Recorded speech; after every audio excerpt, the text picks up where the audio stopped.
Alright, this video is part 3 of the endocrine system. You can see the primary hormones that we'll be discussing at the bottom. So IGF, testosterone, POMC peptides, epinephrine, and norepinephrine. So we're first going to start with IGFs, so insulin-like growth factor. These are a superfamily of peptides, and they are similar in molecular structure to insulin. That's why they're called insulin-like growth factors, which plays an important role in childhood growth and then also has anabolic effects in adults. There are two different types of IGFs that we'll talk about. The first one, we see IGF-1 and then IGF-2. So IGF-2 is secreted by the liver in an endocrine release, but it is not influenced by growth hormone. It has a mitogenic effect, which is cell reproduction, and plays an important role in fetal growth. IGF-1 is also produced by the liver, but its production is stimulated by growth hormone, and that's what this statement says here, that growth hormone, when it's released from the pituitary gland, it will stimulate the release of IGF from the liver in an endocrine fashion, which means it travels in the bloodstream to reach its target cell. But IGF-1 is spliced into 3 different variants and is released in 3 different manners. So we just talked about the first one. It's released in endocrine fashion. The other 2 is paracrine and autocrine. So IGF is also released from fat cells, and they will activate nearby fat cells and has an effect by decreasing fat mass. And then they're also released by skeletal muscle. So mechanical stress with resistance training will activate motor units during contraction. This will stimulate muscle fibers to repair themselves, and it promotes growth. And then it also increases MPS due to the increased anabolic actions that IGF possesses. Most of the IGFs in the body are bound to a binding protein. About 98% of IGFs are always bound to a protein. What the purpose of this is to extend the half-life. We talked about half-life previously. It's the amount of time it takes for a hormone to reach half of its peak concentration in the blood. So when we can extend the half-life, this will basically increase the life of the hormone and then also the potency of the signal. These binding proteins just help IGF get to the target tissue. So here's our binding proteins, and we can see that IGF can bind to and then disassociate from once it gets near its target tissue, and then will activate the tissue and usually will produce some sort of growth effect. So some other facts just about IGF is the highest rates of IGF production occur during the pubertal growth spurt, and their lowest levels during infancy and old age. So teenagers and then middle-aged adults will have the highest levels of IGF. Alright, so we know that IGF is a polypeptide, and we know that peptides have to use a secondary messenger to exert their signal on the DNA. And so that's what this first bullet point says, is it uses the signaling system to translate its message in the IGF to the DNA to produce a response. Exercise has also been shown to stimulate the IGF signaling mechanisms. So when you exercise acutely, IGF will increase in circulation, and the signaling messages or signaling mechanisms are stronger and transmit to the DNA faster. What about exercise over time? So adaptations. So what we have first is looking at fitness level. So improved fitness level resulted in increased resting IGF-1. So basically higher fitness levels due to greater muscle contraction and mechanical stimuli of muscle fibers resulted in higher resting levels of this hormone. It was also found that low IGF levels is more indicative of poor health and increased cancer risk. So IGF is sometimes used to determine just overall health and fitness level in individuals. So, what are the factors that will acutely increase IGF? One factor is carbohydrate and protein intake before exercise. So, this increased fuel pre and post exercise has shown to increase IGF levels.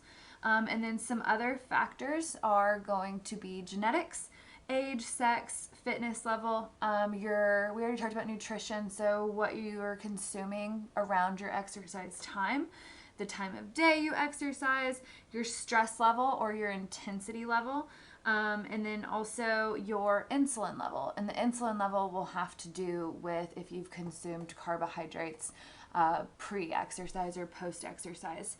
But the two main factors are obviously going to be intensity of exercise and volume of exercise. One thing to keep in mind is everyone has a slightly different level of IGF, and it depends on all the factors that I just mentioned. This picture here at the bottom shows again how human growth hormone impacts IGF. So we know growth hormone has a role in cell repair and rejuvenation. We mentioned that growth hormone is highest at night to help repair the body's tissues from stress and damage that occurred during that day. We also see that growth hormone will stimulate the liver to release IGF, which attaches to a binding protein, travels throughout the body, and it has an impact on muscle, so for protein synthesis, also for bone growth, so it helps to increase bone mineral density, and then tissue growth such as collagen and cartilage. Yeah, but that's all I have for IGF, so let's move on to testosterone. All right, so androgen just means a male sex hormone, testosterone. Testosterone is a steroid hormone. So it's a sex hormone, steroid hormone that stimulates development of male secondary sex characteristics and reproductive tissue, produced mainly in the testes, but it's also produced in the ovaries and the adrenal cortex. Testosterone also helps to increase muscle and bone mass and growth of other tissues in the body. Testosterone is also involved in health and well-being and the prevention of osteoporosis. So you can look here in this box or this picture at the bottom for the androgenic characteristics in males, but this also, some of it has to do with females as well, such as trying to improve muscle tissue and bone tissue. So main factors or main roles of testosterone builds muscle, bone mass, and improves strength, so force production. Testosterone also helps to improve lean body mass. That's one reason males have less fat mass than females do. Testosterone helps to decrease non-essential fat. It also helps to alleviate fatigue. It increases tolerance for stress and allows people to perform high intensity exercise. So let's look at this bottom right picture. So testosterone is highest around age 18 to 20. So highest levels of testosterone occur, and then they're still relatively high around age 30. So between 20 and 30 are primary childbearing years or child producing years. So for the male, testosterone levels are going to be higher during that time frame. But then you see after age 30, we see a pretty steeper drop to age 40, and then a pretty steadily decline from 40 to 70. This is called andropause. So andropause is the decrease in testosterone with age. When testosterone decreases, lean body mass also decreases. So our force production is lower, or what I say our. So male force production is usually lower due to decreased muscle mass. Exercise, though, will acutely increase testosterone, even with age. So that's why it's important as you age to continue to exercise, so testosterone increases acutely in circulation. Another interesting fact is that fatherhood, so when a male becomes a father, testosterone levels drop. So why do they drop? Because basically so the father can be more empathetic and paternal, nurturing, and with the drop in testosterone, males will experience a slight increase in estrogen with fatherhood. Just something interesting. But let's talk about acutely. So when talking about this, males and females, this is true for both sexes. Yes, males have higher levels of testosterone, but females also have testosterone just by about 15 times less than males do. Females have testosterone to maintain the muscle mass that females do have, and females who lift weights are going to have higher levels of testosterone compared to those who don't lift weights. Testosterone is also important for bone building, so females who have lower bone mineral density may have lower testosterone levels. But let's talk about what happens with exercise. So increases acutely with exercise. That's both aerobic and resistance training. So resistance versus endurance training on resting levels will be different than the acute increases. So what you want to know is acutely, when I do aerobic or resistance training, that increases circulating testosterone in the blood in both males and females. Now, what about chronically? So that's where the resting levels come in. So chronic endurance training has no change to testosterone levels and sometimes a slight decrease in resting testosterone. What about chronic resistance training? Just like I mentioned with females, if you've been lifting weights, if you consider yourself a weight lifter, so chronic resistance training will increase resting testosterone levels. So testosterone's highest in weightlifters compared to any other type of sport or athlete. So those who resistance train, higher testosterone. Weightlifting, so resistance training will also increase testosterone receptors. So the receptors for testosterone basically allows for increased likelihood that testosterone can bind to the target tissue to exert its effect. So yeah, testosterone is very beneficial when it comes to exercise. So why does it increase acutely? What's kind of the need for that? Like I mentioned earlier, in both sexes, when you start exercising, testosterone is increased. It helps to alleviate some fatigue. It increases your tolerance for exercise stress, so you can handle higher intensities, higher volumes of training. So pretty neat. Here is the diurnal rhythm of testosterone, so the circadian rhythm. So one fact about testosterone is that it is highest in the morning. So it's highest in the morning when you wake up. And then it slowly kind of lowers throughout the day. It's lowest at night, and then throughout the AM, it starts to rise again. These two lines compare young men versus older men. So you can see older men, their testosterone, they kind of stop having that circadian rhythm where it's highest in the morning. It's just kind of pretty steadily throughout the 24-hour period. But younger men will have an increased peak, so an increase in testosterone. Here is a quick video on testosterone that we'll watch just about 2 minutes of. With over 3 million Americans having used steroids, the desire to bulk up is strong. But what even happens to your body when you take steroids, and are there major risks to performance-enhancing drugs? Every time you pump a weight at the gym, your muscles experience damage, but the body recovers by forming new muscle protein strands to repair the muscle fibers.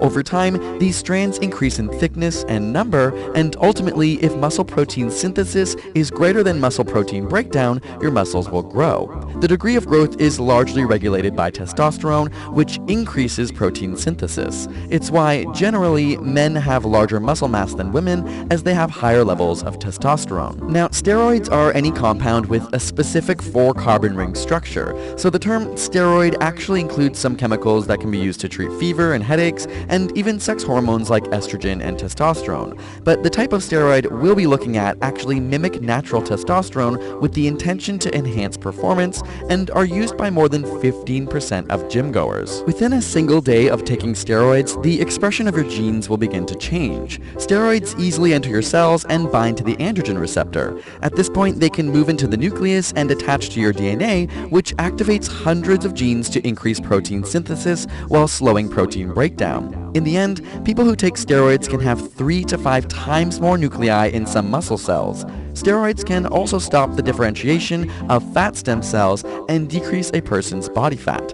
Days in, and you're quickly increasing muscle size and strength while also protecting muscle fibers against damage, making steroids ideal for exercise tolerance and recovery as well. But continue to take them and your behavior may start to change. Because steroid receptors are found in parts of our central nervous system like the forebrain, hypothalamus, and pituitary gland, steroids can lead to the classic roid rage. A study of athletes taking steroids showed 20% developed higher manic and depressive scores than non-users. Mice given steroids over 10 weeks also become more aggressive towards other mice put in the same cages. Male mice also become more dominant and are more willing to compete for sex with female mice. So you can watch the rest of that video on your own time. But just so you know, I'm not promoting steroids. That was just an educational video to show you how testosterone acts in the body. But let's move on to our next topic, which is POMC peptides.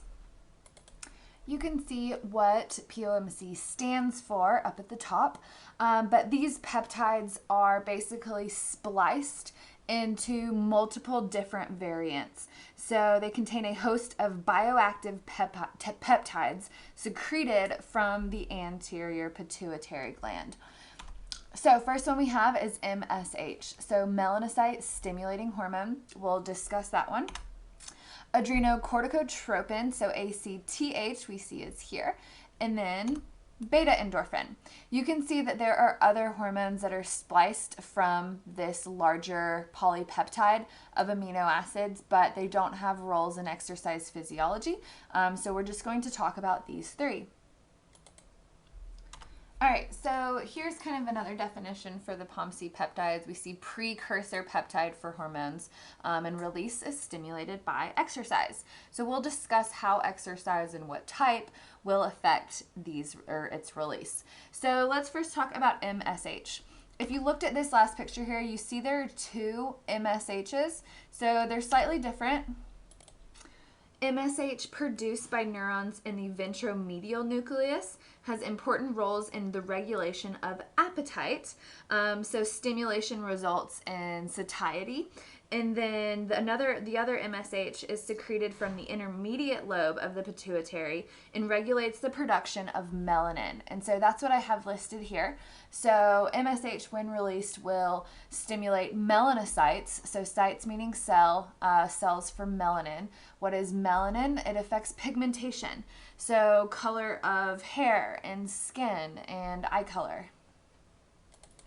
Melanin just results in the production of colored pigments. So that's the first role. The second role is stimulates aldosterone secretion from adrenal glands. So let's talk about aldosterone. We'll have a slide later when we get into adrenal glands. We have, I think, 1 or 2 slides dedicated to aldosterone, but I'll explain it a little bit. Helps regulate water balance and blood pressure, as well as blood volume. It also affects sodium and potassium levels, and then it helps to regulate the acid-base balance in the body. It's mainly released during high-intensity exercise where we have sweat loss, so it helps to regulate water balance and prevent dehydration. But like I said, we'll discuss aldosterone in more detail, I think, in the next video. But MSH also has a role in the blood-brain barrier. So what is the blood-brain barrier? It's a highly selective semi-permeable border of endothelial cells that prevents solutes in the circulating blood from non-selectively crossing into the extracellular fluid of the central nervous system where the neurons reside. It just helps protect the brain and the spinal cord from toxins, medications, chemicals, and it's selective on what can pass through. So specifically, MSH will affect how the blood-brain barrier responds to glucose, sucrose, and albumin. So what is albumin? So albumin is a protein from the liver that regulates osmotic pressure in the blood, or pressure of the blood. Albumin is also a carrier protein for steroids, fatty acids, and thyroid hormones in the blood, and it plays a major role in stabilizing extracellular fluid volume by controlling different types of osmotic pressure in the body. MSH also has a role in mental functions.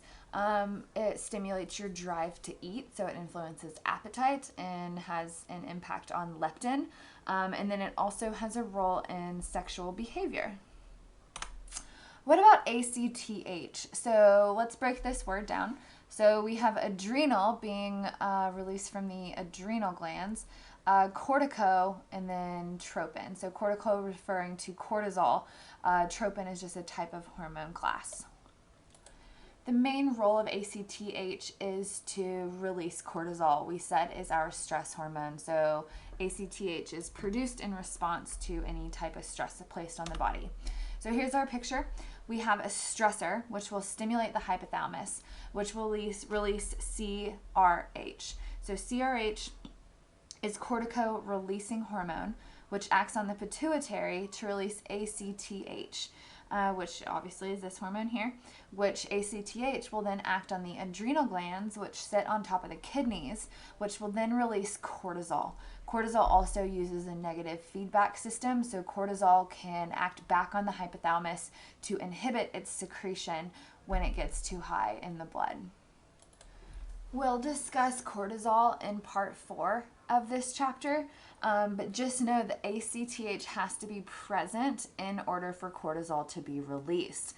How does exercise influence these hormones? So high intensity exercise, so with a VO2 max 60% or greater, will increase acute ACTH and cortisol release in the blood. One study looked at resistance training and found that a moderate resistance training program for 10 weeks did not alter resting concentrations. But cortisol is a good predictor of overtraining, and that's going to be due to exercise intensity. But like I said, we'll spend a lot more time talking about cortisol in part 4. But for this here, you just have to know that ACTH released from the pituitary gland stimulates the adrenal glands to release cortisol. All right, let's get to the last POMC peptide. Now we're talking about beta endorphin. Beta endorphin is released also from the anterior pituitary gland, but it's also found in the neurons in the brain and the peripheral tissue. It's an opioid neuropeptide and a peptide hormone produced in the neurons in the central and peripheral nervous systems. So beta endorphin is just one of 5 different endorphins produced in the body. So let's talk about the main roles. So an analgesic hormone, what does that mean? Basically referring to pain relief or a feeling of euphoria. It binds to and activates opioid receptors, having an 18 to 33 times the analgesic effect of morphine. So it's a very potent hormone in regard to pain relief and euphoria and feelings of happiness. It's also associated with the runner's high, which is right here. So associated with the runner's high. Before I kind of get into that, let's talk about what else increases this release. So levels increase due to pain and trauma. So with pain and trauma, it's just, again, to relieve you of your pain. And then exercise stress. So that's where the runner's high come in. It also increases with fasting. So extreme hunger to probably let your body know, like, you're okay. The kind of relieving pain in that sense. But it also increases in happy times, like thrills, excitement, even maternal care, sexual behavior, childbirth, and then reward cognition. So it's released in a lot, or due to a lot of different stimuli, but the main factor is pain relief and euphoria. So this part here, runner's high, what is that? It's basically the feeling of Being able to run forever it's mainly with aerobic exercise. So running, cycling, swimming, whatever your aerobic exercise is. The runner's high usually occurs after about 45 to 60 minutes of moderate to high intensity exercise. It's also been shown that this hormone, or the runner's high, occurs mostly in thermoneutral environments, meaning it's not too hot, it's not too cold. There's not a lot of distractions going on, so you're not like talking to anybody or listening to loud music. It's kind of when the body, or when you're in a relaxed state and exercising. So that's when the runner's high is most likely to occur. We see this picture down here. This looks at beta endorphin from baseline and then duration of exercise. It compares it against lactate levels. So we see as lactate starts to rise, beta endorphin stays relatively stable until about 60 minutes of exercise, and then a pretty steady release all the way up to the 120 mark, so after 2 hours of exercise.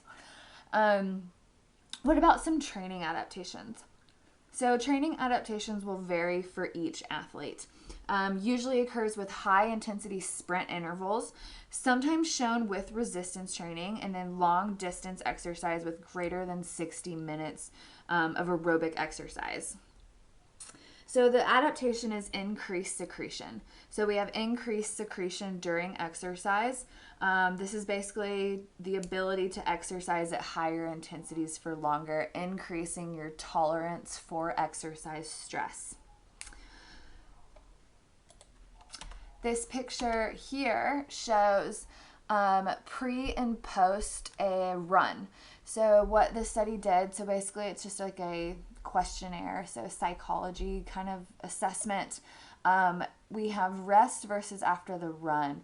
So it measured confusion, anger, sadness, happiness, fatigue, fear, energy, tension, and euphoria. And the main findings were increased happiness and euphoria post-exercise. So after they got done with their run, they felt happy and they felt a sense of euphoria. But another factor that I would normally talk about if we were in class right now would be something called endocannabinoids. So I'll give you the technical definition of the endocannabinoid system. It's a biological system composed of endocannabinoids, which are indigenous lipid-based retrograde neurotransmitters that bind to cannabinoid receptors. These receptors are expressed through the vertebrae in the central nervous system, so specifically the brain, and then also found in the peripheral nervous system. This system is involved in pregnancy, also postnatal development, immune system, appetite, pain sensation, mood, memory, and exercise. There is pretty novel research on the endocannabinoid system and exercise, and have found that some of the pain relief that we may experience during high intensity exercise may be due more to the endocannabinoid system than beta endorphin. So something to look into if you're interested. And yes, endocannabinoid is referring to cannabinoids, which has the that root word cannabis. So cannabis will activate the same endocannabinoid receptors in the body that our natural endocannabinoids do as well. But let's keep going. So beta endorphin, we basically sum that up as roll in the runner's high, pain relief, and senses of euphoria. So the last topic for this lecture is talking about the adrenal gland, and specifically talking about the adrenal medulla. So the adrenal gland, you can see we have two. They sit on top of our kidneys, so we have a right and a left. This gland is the primary fight or flight gland. We've been talking about fight or flight for a while now. We know that it's due to releases of catecholamines, epinephrine, and norepinephrine. And those hormones mainly will influence high-level performance and recovery from exercise stress. We'll talk about both parts of the adrenal gland. There's a cortex and a medulla. So the medulla is the middle, so the center, and then the cortex is the outer kind of portion of this gland. So each part has a different set of hormones that are released into the blood upon stimulation. So we have 3 different steroid hormones that are going to be released from the adrenal, and then a group of catecholamines. So mineral corticoids, glucocorticoids, and then sex steroids. And then our catecholamines are going to be epinephrine, norepinephrine, and then also serotonin. The sympathetic nervous system has direct interaction with the adrenal glands. So upon stimulation of the adrenal medulla, there's going to be a rapid response. So stimulatory hormones cause the release of hormones from the cortex, which will then result in increased cortisol and then increased testosterone levels. So basically, the adrenal gland is vital in control of physiological symptoms when under exercise stress. So let's look at the medulla. We see secretes mainly are catecholamines. So epinephrine and norepinephrine, we already know the role of these hormones. We've been talking about them with the nervous system. We talked about them with the cardiovascular system and the respiratory system. We'll go over their functions again on the next few slides, but they bind to adrenergic receptors. So these receptors are a class of G protein coupled receptors that are the targets of many catecholamines like epinephrine and norepinephrine. So they're just the receptors for those hormones. The effect will depend on the hormone used and the receptor type. So not only can catecholamines bind to these receptors, but many medications can also bind, like beta blockers or B2 agonists, which are used to treat high blood pressure and asthma, can also bind to those receptors and produce a response. But lots of different cells in the body have these adrenergic receptors. But usually the binding of a catecholamine to the receptor will stimulate the sympathetic nervous system. And then on the other side, we have the adrenal cortex. So we've talked about steroid hormones and that there are different classes. So the mineral corticosteroids was aldosterone, so maintenance of plasma, sodium, and potassium. Also influences water balance, blood pressure, and blood volume.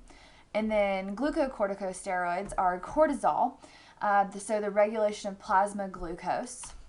And then we've already talked about androgens, so testosterone.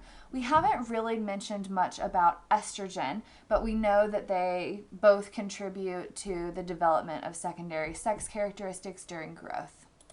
So this slide is good for studying kind of the different classes of hormones. So the catecholamines, we have 2 here, and then 3 different types of steroids, and then what falls under each one. So for aldosterone, cortisol, and then the sex steroids.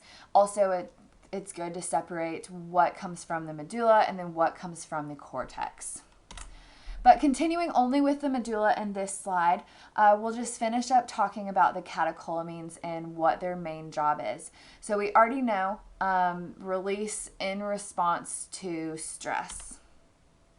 So epinephrine and norepinephrine, like I said, you know how these impact the cardiovascular system, how they impact the blood vessels, vasoconstriction or vasodilation. You also know how they impact the respiratory system to increase breathing rate. But yeah, let's kind of continue with some other roles that they have. So when these hormones are released into circulation, it's sometimes referred to as an adrenal high. So when extremely stressful conditions push one to their max, these hormones are very high in circulation. About 85% of the catecholamines are epinephrine, and then 15% are going to be norepinephrine, and then a very small percent are dopamine. Serotonin is also released during this, but especially in times of excitement when the catecholamines are released. But yeah, some roles. So we see enhanced breakdown of glycogen to glucose. This would occur in the liver. So this would be glycogenolysis. But it also interferes with glucose uptake and then enhances the release of fatty acids from adipose tissue. So what it means by interferes with glucose uptake, we know glucose uptake is controlled by insulin. So it basically interferes with the ability of glucose to get into the cells. And then it also releases fatty acids so we can just have energy. So both of this is just the ability to have high levels of blood sugar for energy. And then also to increase our release of fat for another form of fuel.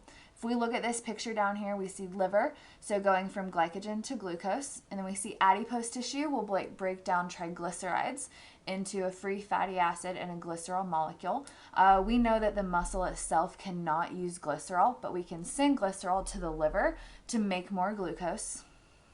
But we also see here that the glucose that was broken down from the glycogen stores, we have blocked entry. So blocked entry into the tissues, but it increases fatty acid oxidation. So when these hormones are high, it prefers to use fats for fuel instead. On the next slide, we see some other roles. We see vasodilation of small arteries in the muscle. So this allows increased blood flow to the muscles. It will also increase blood pressure in the large arteries, increasing the amount of blood pumped per minute. So that's going to increase cardiac output, which we see there is Q. So we have, if greater blood pressure in arteries, greater cardiac output means we have more blood flow going to the desired tissue. We also have an increased role in force production. So basically we have influence of acute expressions of strength and power. So how is that? What these hormones will do is they'll bind to receptors on the sarcoplasmic reticulum and cause a rapid release of calcium. So we're going to now have more rapid and forceful muscle contractions with that increased calcium being able to bind to troponin, which would shift tropomyosin off of the actin binding sites. So now myosin can more freely bind. So we have increased cross-bridging in the muscle, which results in increased force production. As the intensity increases, we're going to have increased secretion of these hormones. Also, the higher intensity exercise results in higher concentrations.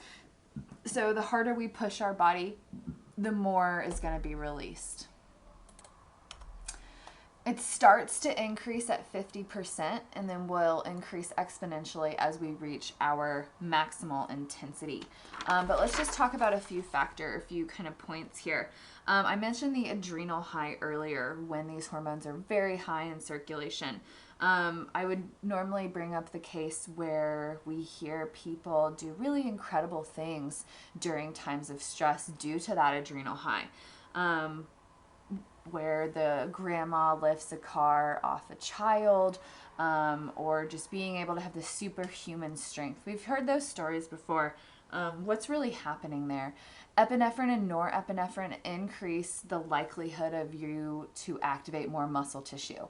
So with the catecholamines present in the blood, especially in very high amounts with extreme stress, it increases our ability to recruit motor units. And so that's one reason why we have greater force production, is because we have increased ability to activate motor units. But an individual is only able to produce a specific amount of force relative to the amount of muscle tissue they have. The catecholamines just may help activate more muscle tissue, which improves force production. But again, you're only as strong as the amount of muscle you have. So let me talk about some other factors. I have some other neat, interesting facts here. One study looked at epinephrine and showed that it increased in the blood 30 minutes prior to exercise to allow physiological preparation. And then there's a sharp increase within seconds of the stressor, so within seconds of the beginning of your workout. The half-life of catecholamines, especially epinephrine, is about 2 minutes. So greater amount released with continued exercise, returns to resting level within just a few minutes of recovery. So as we start to recover, the hormone drops. And we can see that here in this bottom picture. We see both hormones.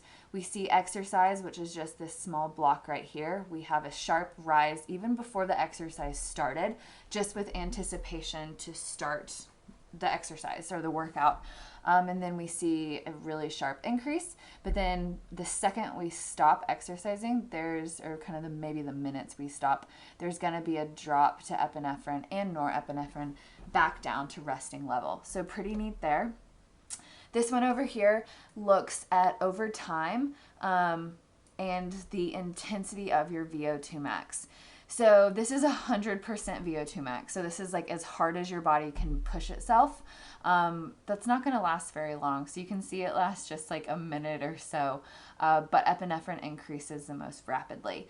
We see 80 to 90%. We have a pretty sharp increase. And then the lower the intensity referred to in VO2 max, we have the lower the levels of epinephrine in the blood. Yeah, so that's kind of what I have. Another adaptation to epinephrine is actually reduced submaximal exercise response, and that's due to increased heart rate and increased parasympathetic tone. So as you become more trained, your body's used to exercise stress. When you exercise submaximally, you'll have a reduced catecholamine release due to your lower submaximal heart rate. But you'll actually have greater release during maximal exercise if you're trained, and this just helps to increase performance. But that's all I have for catecholamines and this entire lecture. What you see here is your quiz. So this is your quiz review. You can look in the syllabus. I don't know off the top of my head, but in the syllabus it will tell you what date this quiz this quiz takes place. And remember, the quiz is open in the morning on the day it's stated in the syllabus, and it closed on that same day at midnight. So good luck with that. And the next video